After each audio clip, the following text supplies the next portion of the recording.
Yes, selamat malam teman-teman. Di hari libur ini kita tetap berdiskusi tentang saham. Nah, yang menarik tentunya adalah saham-saham big banks yang kita tahu makin hari makin terpuruk harganya.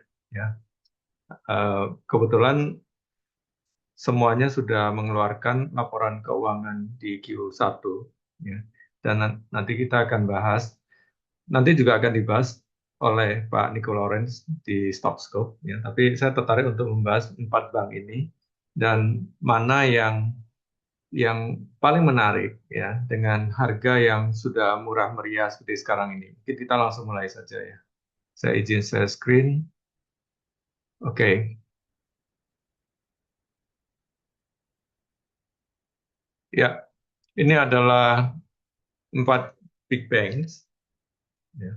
Di luar ini sebenarnya ada BRIS, ada BBTN, ada juga di tier sedikit di bawah itu ada BNGA, ada NISP maupun BDMN. Nah, kita fokus dulu di 4 bank ini. Yang 3 itu Himbara dan yang satu adalah Wonderful Company BBCA. Penurunan harganya hampir sama semuanya ya. Kalau kita lihat, saya hitung-hitung dari harga tertinggi yang pernah terjadi. Ya. Karena memang keempat bank ini kan gerakannya itu kan bersamaan ya. Kayak kalau yang satu naik, yang lain naik. Yang satu mencapai harga tertinggi sepanjang masa, yang lain juga demikian. Nah, ternyata penurunan harganya paling tinggi adalah BBRI. Dia paling tinggi 6350 dan sekarang tinggal 2990. Ya, kira-kira 53%. Ya. Kemudian BMRI 74, sempat 74, kemudian kemarin tutup di 4390. Meskipun menawarkan dividen yang cukup bagus ya, tapi ternyata tidak mendongkrak harganya juga. BBCA sama penurunannya 46% dari 10.750 ke 5.850. BBNI ini 39%, tertinggi pernah 6.100 dan sekarang, sorry, ini salah ketik ya. Ini harga harga terakhir ini adalah 37, maaf. Ya, 3720. Saya salah ketik, nanti saya perbaiki. Nah, ini adalah perbandingan performance dari Big Bang untuk data Q1.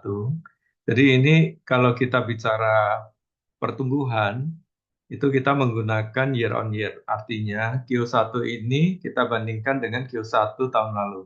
Oke? Nah, ini di sini nanti ada beberapa indikator. Bagi teman-teman yang kurang familiar dengan bank, sektor perbankan ini, nanti saya akan coba jelaskan rasio-rasio penting ini. Ya, ini sebenarnya di rekaman tentang belajar rasio keuangan bank itu sudah pernah ada, silakan cari di website kita, tapi nanti saya akan ulangi. Oke, kita lihat dari 4 bank ini dengan data yang terkini, itu mana yang paling menarik. Ya, nanti saya akan simpulkan mana yang paling menarik, dan 2 hari yang lalu, sorry, 3 hari yang lalu saya udah masuk juga dengan jumlah yang lumayan besar. Nanti saya akan spill saya masuk di mana. Stay tune. Oke, yang pertama adalah laba bersih di Q1. Laba bersih Q1 ini BBCA 14,7 triliun. Bank Mandiri 15,4 triliun. BBRI mirip ya 15,5 triliun, BBNI 5,68 triliun. Memang kalau di Big Bank sini yang dekat-dekat ini yang 3 bank ini. Yang ini adik kecil lah ya BBNI ini. Nah, pertumbuhan labanya BBCA itu only single digit, 3,8%. Mungkin karena tahun lalu dia cukup bagus ya. Sekitar kalau nggak salah ingat itu 8%. Bank Mandiri year on year itu 16,6%, bagus sekali. Karena Q1 Bank Mandiri tahun lalu kan sebenarnya kurang bagus. PBRI juga demikian, Q1 tahun lalu kurang bagus. Nah, dia tumbuh 13,7%. Oke, BBNI tumbuh 5%. Total kredit yang disalurkan BBCA itu 994 triliun, BMRI 1.530 triliun, jadi cukup agresif nih Bank Mandiri ini. BBRI mirip-mirip ya 1.562 triliun, sedangkan BBNI separuhnya, kira-kira 700 triliun. Oke. Nah, secara year on year, pertumbuhan kredit BCA ini juga single digit, ya 5,6%. BMRI 17,4%. Jadi di Q1 ini dibandingkan Q1 tahun lalu, Bank Mandiri ini cukup agresif nih, ya. Dalam hal kinerja laba bersihnya juga tumbuhnya bagus, pertumbuhan kreditnya juga tumbuh double digit juga. Demikian pula BBRI dengan double digit tapi angkanya lebih kecil yaitu 13,7%. Sedangkan BBNI double digit di angka 10%. Nah, yang menarik adalah non-performing loan gross, ya, NPL gross. Mungkin saya jelaskan dulu ya, kenapa angka ini penting. Nah, NPL gross. Nah, NPL gross, non-performing loan gross, ini adalah rasio perbankan yang sangat penting karena dia mengukur apa? Dia mengukur persentase total kredit yang bermasalah dibandingkan dengan total kredit yang disalurkan oleh bank. Oke. Nah, kalau Anda kerja di bank pasti Anda tahu ada 5 level kolektibilitas. Ya, kolek 1 itu lancar, ya, selalu membayar pokok bunga tepat waktu atau kurang dari tanggal jatuh tempo. Oke. Saya bertahun-tahun selalu punya KPR, ya, saya pakai KPR di BCA. Ya, saya beli properti, saya nggak mau terganggu dana AUM saya, aset under management saya di saham. Jadi saya selalu tuh maintain tuh ya KPR karena saya bisa beli properti dengan bunga yang murah, ya. Dan saya tidak pernah sekalipun terlambat bayar. Jadi kolek 1, oke. Kolek 2 ini DPK. DPK ini dalam perhatian khusus. Nah, ini kalau dia menunggak antara 1 sampai 90 hari. Kolek 3 ini udah mulai dihitung dalam NPL, ya. Kolek 3 ini kurang lancar. Jadi ada yang nunggak 91 hari sampai 120 hari. Kolek 4 nih diragukan 121 sampai 180 hari. Kolek 5 ini menunggak lebih dari 6 bulan, 180 hari. Nah, jumlah kolek 3, 4, dan 5 ini ya dijumlahkan dibagi dengan total kredit yang disalurkan itu namanya NPL gross, teman-teman, ya. Jadi NPL gross ini kalau kita lihat ya BBRI itu merah ini, ya. NPL gross itu kalau udah capai 5% ke atas itu udah red flag, ya, udah bahaya. Oke. Jadi BBRI ini memang dari dulu itu problemnya adalah di NPL gross. Ini yang sebenarnya yang membuat kita kurang nyaman kalau pegang BBRI. Kita tahu kenapa? Karena BBRI ini kan kebanyakan dia menyalurkan kreditnya itu kan ke UMKM ya. Nah, memang ini diimbangi dengan, ini kan high risk high return ya, diimbangi dengan NIM, net interest margin yang tinggi juga. Ya, BBRI itu kan dia banyak menyalurkan ke UMKM itu kan karena risiko lebih tinggi, itu mereka bisa charge dengan bunga yang lebih mahal juga. Ya. Jadi high risk high return di sini. Ya, NIM-nya dia memang paling tinggi. Ya, kreditnya ke retail tuh. Ya, tapi kalau BCA lebih balance, Bank Mandiri lebih ke korporasi, BNI juga lebih ke korporasi. Ya, nah ini yang biasanya menjadi red flag. Dan ini kalau kemudian kreditnya macet, ya, sudah barang tentu akan mengurangi laba bersih dari bank. Ya, jadi kadang-kadang kalau kita lihat tuh BRI Q1 tahun lalu kan labanya drop banyak. Kenapa? Karena mereka mencadangkan kerugian ya CKPN ya, kerugian cadangan kerugian atas penurunan nilai asetnya dia. Nah, selain NPL ini yang terbaik tuh Bank Mandiri loh, 0,9%, 98%, ya, karena kredit dia kan lebih banyak ke korporasi. Oke. Nomor 2 BCA, tapi BCA 1,8%, nah BNI ini 2,1%. Jadi the best ya BMRI gitu kan ya, in terms of NPL gross. Loan at risk, apa itu loan at risk? Saya jelasin dulu. Loan at risk adalah metrik bank, ukuran bank, yang mengukur total pinjaman berpotensi macet, nih, potensi macet, ya. Biasanya potensi macet ini ya isinya apa? Ya, yang kredit dalam perhatian khusus nih, kolek 2 tadi itu, ya. kemudian ada kredit restrukturisasi, oke, kemudian kredit macet, NPL tadi, oke. Ingat tadi NPL itu apa? Kolek 3, 4, dan 5, oke. NPL itu 3, 4, 5. Jadi udah dikategorikan sebagai, sorry, mana tadi? Nah ini dia. Ya. Jadi 3, 4, 5 ini udah mulai dianggap mulai macet gitu ya, kurang lancar, itu udah kategori NPL. Ya, nah sekarang ini ditambahin dengan kolek 2. Oke. Tambahin dengan kolek 2, tambah dengan ada kredit restrukturisasi, ya. Itu adalah total kredit berisiko. Oke. Jadi DPK ini bukan dana pihak ketiga ya. DPK ini singkatan dalam tadi mana itu? Nah ini ya, DPK itu dalam perhatian khusus ya, dalam perhatian khusus. Oke. Nah, dibagi total kredit ini adalah loan at risk, LAR. Kita lihat loan at risk-nya ya. Yang paling tinggi juga BRI ya. Yang sisanya masih 6%, 6% ya. The best ya BCA ya 5%. Oke. Kemudian NIM itu kalau kita bukan bank ya, rasionya itu namanya net profit margin, gampangnya gitu, NPM. Mengukur profitability. Nah, NIM ini di sini ada penjelasannya. Bentar. NIM ini adalah rasio keuangan ya untuk mengukur apa profitabilitas ya.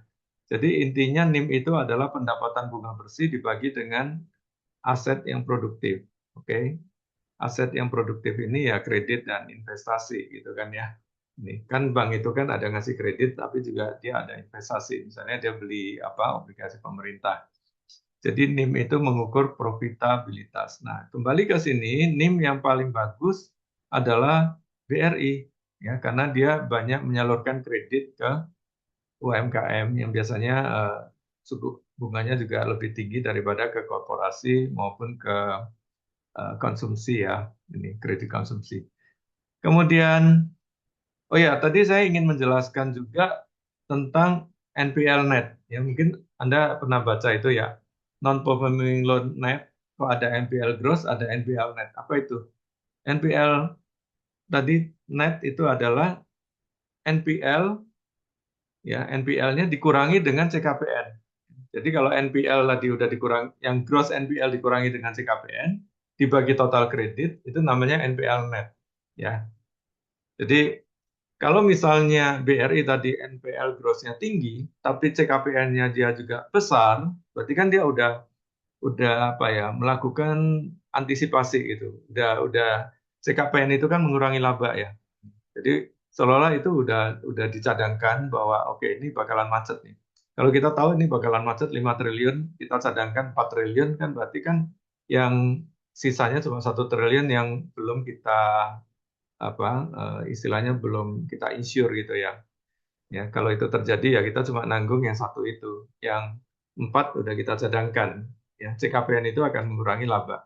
Nah, NPL net seperti itu.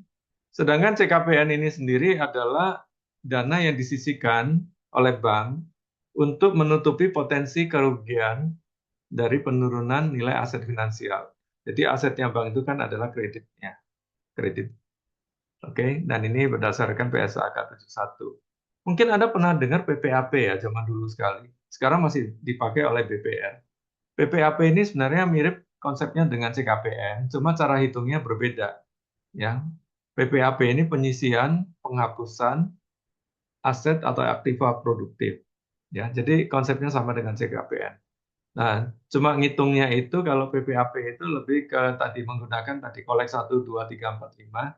Sedangkan kalau CKPN ini lebih ribet ya. Jadi ada hitung-hitungannya, dia setiap kredit itu dia hitung ekspektasi kegagalannya. Oke, mungkin sementara itu dulu. Nah, kita lanjut ke CASA ratio. Apa sih CASA ratio itu? CASA itu singkatan dari current account, saving account. Jadi kalau Anda rekening di bank itu kan ada dua macam ya biasanya, tabungan sama giro kan gitu. Ya, current account itu giro, saving account itu tabungan. Ya, ini dana yang paling murah lah gitu. Kalau misalnya Anda punya tabungan di bank BCA itu kan ada hubungannya kan itu murah banget ya, mungkin nggak tahu cuma 0,5% atau berapa. Jadi itu sangat murah. Nah, bank yang punya banyak nasabah kayak BCA itu memang dikenal kasar rasionya paling bagus, paling tinggi lah gitu, karena ini dana murah ya. Ini. Jadi itu jumlah giro dan jumlah tabungan dibagi dengan total dana pihak ketiga. Nah, DPK ini adalah penjumlahan dari giro tabungan ditambah dengan deposito. Ya. Giro tabungan plus deposito itu DPK. Nah, kita tahu bahwa deposito itu kan lebih mahal ya, bunganya lebih tinggi daripada giro maupun tabungan. Oke. Jadi ini bicara cost of fund, ya, cost of fund. Ya. Kita tahu bahwa funding bank itu kan datang dari giro, tabungan, ya, deposito. Nah, di luar itu mereka bisa saja terbitkan obligasi, ya kan, untuk mendapatkan pendanaan. Yang jelas pasti bunganya jauh lebih tinggi daripada DPK. Oke, kembali ke kasar ratio yang paling bagus masih BCA 85%, ya. Bank Mandiri not bad 71,6, BBRI 68, ya, BBNI 70. Jadi di Himbara ini nampaknya memang BMR ini lebih banyak yang menarik ya angka-angkanya dibandingkan dengan saudara-saudara sepupunya ini. Berikutnya lagi capital adequacy ratio ini sebenarnya mengukur risiko dari bank juga. Mungkin Anda pernah dengar capital adequacy ratio ini rasio kecukupan modal. Jadi bank ini kan dia itu kan banyak memberikan kredit, dia tidak boleh modal dengkul ya. Dia harus punya equity sebagai bantalan. Oke. Nah, equity-nya ini minimal adalah 8% CAR ini. Ini aturan dari BI ya untuk melindungi nasabah. Nah, CAR ini dihitung dengan membagi apa? Total modal dibagi dengan ada perhitungannya namanya ATMR, aset tertimbang menurut resikonya. Ya. Jadi intinya kalau resikonya tinggi, asetnya jadi dihargai lebih kecil. Ya, kita nggak bicara cara menghitungnya. Yang penting kita tahu, oke, perusahaan abang yang punya CAR yang tinggi itu lebih aman. Ya. Nah, di sini rata-rata di atas 20 ya, kecuali BMRI ini menjelang 20, ini jauh di atas 8%. Jadi nggak ada masalah dengan CAR dari 4 bank ini. Kemudian ada LDR, bukan long distance relationship ya. LDR ini apa? LDR ini adalah loan to deposit ratio. Mana dia? Ini dia. Loan to deposit ratio. Jadi ini total kredit dibagi dengan DPK. Jadi dari DPK yang dikumpulkan oleh bank itu berapa yang sudah disalurkan dalam bentuk kredit tadi itu, ya. Nah, menurut OJK ya yang sehat-sehat itu ya berkisar 84 sampai 94. Kalau terlalu tinggi, misalnya di atas 100%, itu bahaya juga karena dia jadi kurang liquid ya. Terlalu rendah, misalnya, LDR-nya cuma 50%, wah itu berarti banyak dana nganggur kan yang nggak salurkan ke kredit. Itu pasti labanya kurang bagus Bang itu. Jadi terlalu agresif juga salah, terlalu defensif, terlalu malas buang kredit, terlalu konservatif juga salah ya. Jadi ya, cari yang optimal. Nah, balik ke angka tadi di Q1 ini terlihat bahwa kasar ratio LDR-nya Bank Mandiri itu 91% dia paling tinggi. Ya, disusul oleh BRI 87, lalu BNI dan terakhir adalah BCA. Ini ada good news, ada bad news. Good news-nya artinya bahwa Bank Mandiri ini dia banyak lempar kredit. Ya, ya banyak opportunity yang dia bisa. Jadi dari segi lending dia bagus lah gitu. Waduh, orang-orang lendingnya kerja keras nih, bisa lempar kredit. Ya, kalau lempar kredit banyak, ya, kemungkinan profitability ke depan naik atau turun pasti naik, ya kan? Anda kasih kredit lebih banyak. Kalau perusahaan jualan lebih banyak, ya kan? Nah, di sisi lain kita lihat BCA ini agak konservatif ya. LDR-nya 75%. Ya, jadi menurut saya sih ini sedikit terlalu rendah ya. Ini. Ya, at least paling nggak 85% lah. Jadi di sini Bank Mandiri cukup agresif tapi udah hampir mencapai titik-titik 95% ya. Sini. Nah, ini kemampuan fundingnya harus ditingkatkan, terutama untuk DPK tadi atau KASA tadi, ya, ya, supaya dia punya peluru lagi untuk memberikan kredit. Oke. Return on equity Anda pasti sudah tahu, ya, laba bersih. Tapi gini, karena membernya Hungry Stock ini kan dari yang udah jago banget sampai yang mungkin masih pemula ya.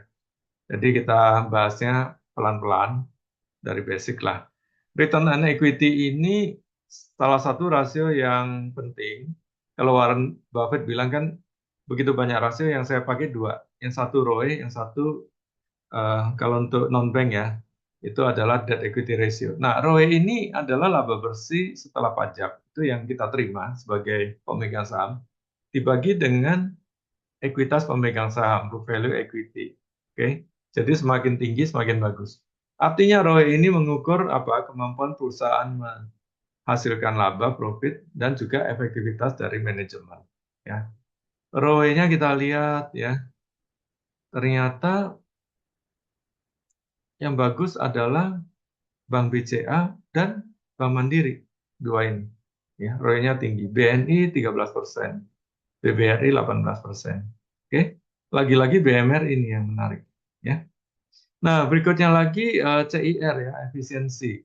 Seberapa efisien bank? Kita tahu bank ini kan punya biaya operasional, ya. Kalau karyawannya terlalu banyak, kurang produktif, ya CIR-nya pasti jelek. Nah, CIR di sini yang semakin rendah itu semakin bagus. Ya. Di sini yang paling rendah adalah BCA. Memang paling efisien BCA itu. Even kalau teman-teman ke BCA kan tahu kan, satpamnya BCA itu tidak hanya ramah, tapi dia bisa rangkap jabatan ya, misalnya membantu kita mengerjakan pekerjaannya CS, ya kan? Kita mau apa ganti kartu gitu ya di mesin, ya. Kita bingung pencet mana gitu, si satpamnya tahu gitu. Hebat tuh satpamnya BCA. Nah, CIR itu adalah biaya operasional dibagi dengan pendapatan operasional. Oke, pendapatan operasional itu kan dari bunga dan non bunga ya. Misalnya kalau Anda punya apa ya, kartu ATM itu kan setiap bulan kena berapa 15.000. Nah, itu pendapatan non operasional. Nah, pendapatan non bunga maksud saya. Nah, di sini kalau kita lihat ya, CIR yang rendah umumnya di bawah 50% menunjukkan bank itu efisien. Oke. Mungkin Anda pernah dengar BOPO ya, biaya operasional dibagi pendapatan operasional. Bedanya apa sama CIR? Mirip sih. Kalau di BOPO itu kita tambahkan ini biaya bunga, beban bunga. Ya.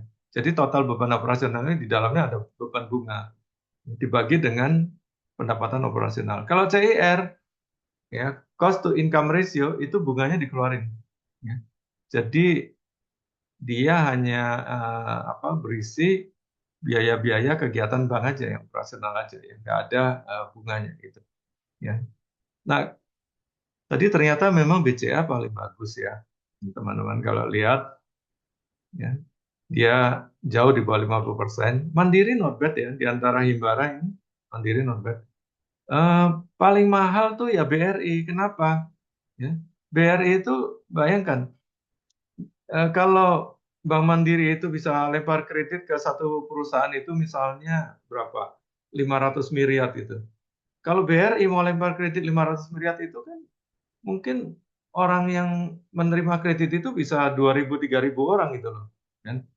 Dibutuhkan tenaga atau SDM yang lebih banyak gitu ya untuk mengelola bank ini. Ya. Partai besar, partai kecil kan itu kan. Ini harga sahamnya. Nah, valuasinya itu BMRI ini salah ini. BMRI itu kalau nggak salah tinggal 1,3 kali PBB. BBRI hampir mirip-mirip. Nanti kita cek ya pakai Stockbit ini agak salah ini data saya. Ya, BCA juga BNI. Ya, yang paling mahal tetap BCA. Oke. Nomor dua paling mahal BRI, nomor tiga BMRI, dan terakhir adalah BNI. Oke. Ini potensi upset, ini konsensus saja lah kalau kita cek ke Bloomberg ya, itu kan ada sekuritas-sekuritas itu punya analis ya. Mereka kan ada TP-TP target price-nya itu. Ya. Ini adalah target price dibandingkan dengan harga hari ini. Ya, oke itu udah. Sekarang saya mau masuk ke ke di ensure dulu ya. Saya mau masuk ke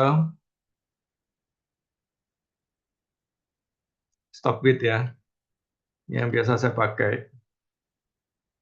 Disclaimer ya, saya nggak dibayar Stockbit untuk promosi ya, karena memang sehari-hari saya memanfaatkan Stockbit. Saya udah nggak langganan RTI karena toh ada yang lebih murah yaitu nggak berbayar, tapi asik gitu, bagus ya.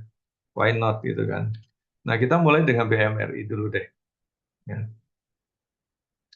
Teman-teman terbaca ya. Jadi BMRI itu kalau kita lihat ya key state-nya ini, ya, oke. Nah lihat nih, dia punya PI itu cuma 7 kali loh. Ya. Bahkan current PE ratio-nya kalau di annualize, annualize itu artinya ini data Q1, kita kalikan 4 ya. Jadi annualize-nya ini EPS-nya 659, itu PE-nya cuma 6,6 kali. Saya nggak pernah menemukan PE Bank Mandiri serendah ini selama saya jadi investor saham. Ya. Kalau pakai current itu 7 kali, jadi antara 6,5 sampai 7 kali. Ya. Jadi kalau dia bisa menghasilkan laba bersih Q2, Q3, Q4 seperti Q1, maka saham ini PE-nya cuma 6,6 kali. Ya. PBV-nya 1,3 kali. Oke. Nah, kalau kita cek di standar deviasi, ya, Bunda Cat, Save. Oh ya, ini ada sisi tersendiri ya. Silakan cari rekamannya di website kita. Ya, yang membawakan itu Mas Panji ya. Mas Panji ini kan orang Stockbit ya, yang jadi member kita juga. Silakan cari ya bagaimana membaca atau menggunakan fitur-fitur yang ada di Stockbit. Nah, pasti kita akan menemukan bank-bank Big Bang ini udah jatuh di titik-titik 2 standar deviasi. Ya. Rata-rata ini saya ambil aja 3 tahun atau bahkan 5 tahun ya. Ini PBV rata-ratanya hampir 2 kali, sekarang tinggal 1,3. Jadi dia jatuh di area minus 2 standar deviasi yang paling bawah. Oke, jadi ini kita membandingkan dengan dirinya dia sendiri. Kemudian kalau kita cek BBRI, ya, BBRI kita lihat di sini key state-nya, ya, EPS-nya. Nah lihat, ya, ini kan ada sedikit kemajuan. Ingat bahwa tadi saya katakan 2025 Q1 itu NPL-nya mereka, sorry bukan NPL, CKPN-nya mereka cukup besar ya, karena mereka sudah mengantisipasi akan banyak kredit macet di UMKM. Ya, ingat tahun lalu di Q1 itu kan ekonomi kita kan jelek banget ya, jadi pertumbuhan ekonomi kita buruk. Um, Valuasinya ya, kira-kira 7,3, current PE ratio 7,7. Jadi kalau BBRI bisa konsisten menghasilkan 102 EPS kali 4, itu PE ratio-nya di harga hari ini adalah 7,3. Jadi 7,3 sampai 7,7. Jadi lebih lebih sedikit lebih mahal daripada Bank Mandiri. Ya, PBV-nya hampir sama nih kalau kita pakai PBV 1,3 kali hampir sama. Ya. Nah kalau kita cek di Funda chart-nya ini pakai PBV karena kalau saham bank biasanya kita pakai PBV. Itu bahkan udah bablas dari minus 2 standar deviasi. Jadi eh, ini saham ini ya dibuang-buangi asing terus ya. Minggu lalu saya sudah jelaskan ya bahwa meskipun nanti MSCI itu tidak mendowngrade kita dari emerging market ke frontier market, ya, tapi dengan keterbukaan 1%, MSCI menjadi tahu nih, ya, yang punya 1% itu siapa saja, dan dia bisa menilai apakah misalnya ada perusahaan X yang punya saham BBRI. Perusahaan X ini dianggap MSCI ini nggak jual beli saham, jadi nggak terlalu liquid sahamnya lah, nggak tradable. Nah itu nanti akan mengurangi weight dari BBRI di MSCI Indonesia Index. Ya, minggu lalu saya sudah jelaskan perkiraan hitung-hitungannya adalah eh, baik untuk BBCA maupun BBRI itu akan turun 2,5%. Ya, ada di video eh, minggu lalu. Ya, jadi dampaknya adalah eh, ada orang yang akan jual saham BCA dan BBRI dan keluarnya itu berkisar dari 12 sampai 20 triliun. Nah, itu juga membawa dampak. Ya, jadi bukan hanya masalah kinerjanya, tapi memang ada unsur MSCI-nya tadi itu. Yang berikutnya adalah BBCA. BBCA ini kalau kita lihat, ya, saya juga udah lama nggak lihat harga 58, 50. Beberapa bulan yang lalu ya, sambil main badminton, ya, saya ngobrol dengan teman-teman investor. Ada seorang investor hebat yang mengatakan bisa loh BBCA itu 6.000. Ternyata kejadian benar ya. Jadi jangan kaget ya, di dunia saham itu nothing is impossible. Ya, makanya orang bilang tuh risikonya tinggi. Nah, kalau kita cek di EPS-nya BBCA, ya, nih dia naik cuma sedikit. Ya. Even direksinya udah ngingetin dari awal tahun kan, bahwa don't expect kita bisa double digit lagi. Ya. Nah, kalau ini di-analyze, ketemulah PI-nya kira-kira 12,2. Bahkan current PI-nya lebih bagus ya. Current PI itu ngitungnya ini, eh, 4 kuartal yang sudah ada datanya ini. 1, 2, 3, 4 gitu. Nah, itu namanya current PI ratio ya. Ini yang 12,4 nih. Ya. Bahkan yang current PI ratio sedikit lebih lebih bagus ya. Jadi 12 kali PI. Ya.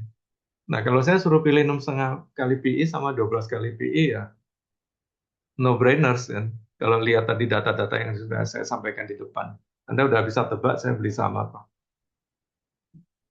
Nah, boleh tulis di kolom chat ya. Tebak saya beli saham apa. Silakan. Kayaknya Anda udah tahu deh isi hati saya. Kalau kita cek di Funda Chart, silakan tebak ya. Saham apa yang baru saja saya beli 2 hari yang lalu. Kebetulan 2 hari yang lalu saya ke Singapura ya. Eh, Pagi sampai siang saya transaksi saham for medium and long term. Silakan tebak saham apa yang saya beli. Jumlahnya lumayan gede dari porto saya. Jadi saya deliver dana yang lumayan gede di saham itu. Kalau turun lagi ya saya siap beli lagi. Nah, ini lihat. Ya, ini BCA juga udah bablas dalam-dalamnya ini. Ya. Ini juga sesuatu yang mungkin nggak terpikirkan ya, bahwa saham ini bisa sedalam ini. Terakhir adalah BBNI. BBNI ini, sebentar saya masih ada waktu berapa menit? 6 menit ya. ISTAT, ya. IPS. Ya.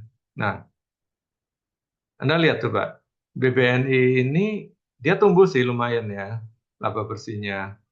Kalau di current PE ratio-nya 6,1, ya, annualized-nya 6,1, ya, current PE ratio-nya 6,8. Oke, jadi dia hanya sedikit lebih murah daripada Bank Mandiri. Kalau zaman dulu kita tahunya BBN ini udah murahnya jauh di bawah Mandiri maupun BBRI. Kan urutannya kalau dulu BCA, terus BBRI, BMRI, BBNI paling murah. Ya.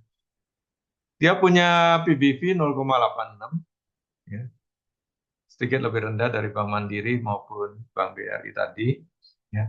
Nah, kalau kita lihat di Funda Chart-nya, ini kita lihat ya PBV band-nya, ini 5 tahun. Nah, ternyata dia nggak murah-murah amat loh di posisi sekarang ini.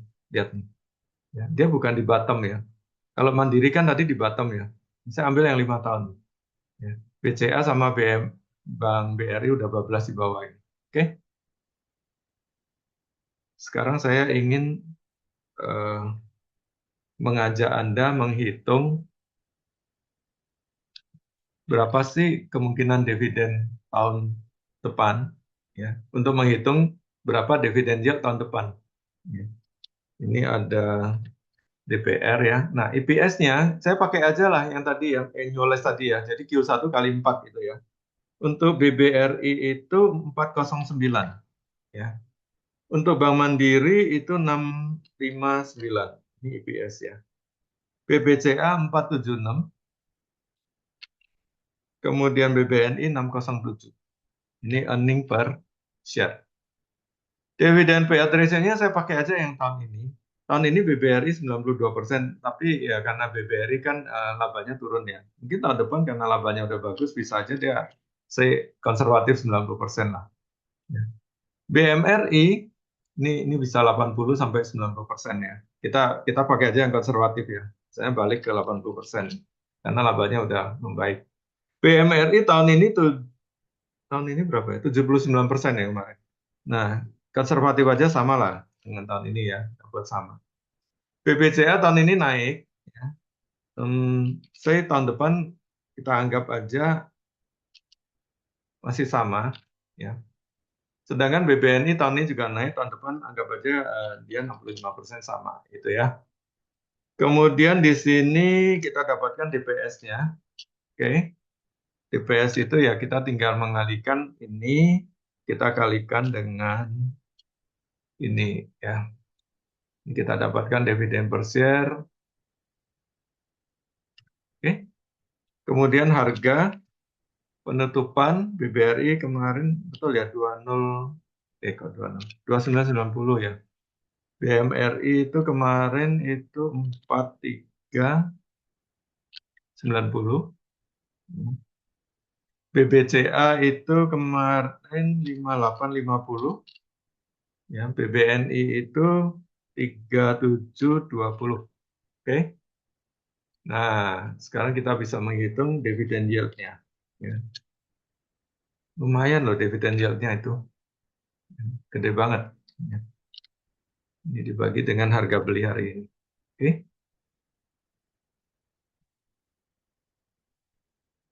See? Ya. Ini saya jadikan persentase dulu ya. Apa ini? Percentage ya. Oke. Ya, teman-teman bisa lihat ya. Dividennya gede-gede, termasuk BCA yang biasanya cuma 1,5% yieldnya. Sekarang tiba-tiba hampir 6% ya. Hampir sama dengan suku bunga obligasi. BBNI 10,6, ya.